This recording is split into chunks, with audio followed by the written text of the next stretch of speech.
కాణిపాకంలోని స్వయంభూ శ్రీ వరసిద్ధి వినాయక క్షేత్రంలో బ్రహ్మోత్సవాలు వైభవంగా ప్రారంభమయ్యాయి.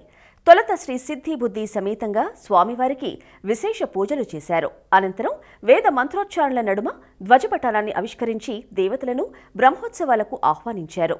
భారీగా తరలివచ్చిన భక్తులు స్వామివారిని దర్శించుకున్నారు.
కాణిపాకంలోని స్వయంభూ శ్రీ వరసిద్ధి వినాయక క్షేత్రంలో బ్రహ్మోత్సవాలు వైభవంగా ప్రారంభమయ్యాయి.